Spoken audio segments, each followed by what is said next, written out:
Добро утро, добър ден и добър вечер.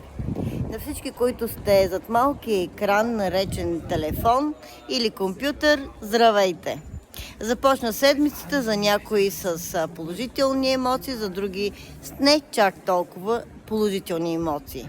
Защо го казвам, ще ме попитате? Ами защото днеска получих едно интересно писмо. Един господин извън българските происход, подчертавам, не беше с български происход, ми беше написал следното питане. Аз като ходя на работа, искам вкъщи като се прибера да си почивам. Нямам нужда като се прибера веднага жена ми да ме кара да излизаме навън. Разбирате ли къде е закачката?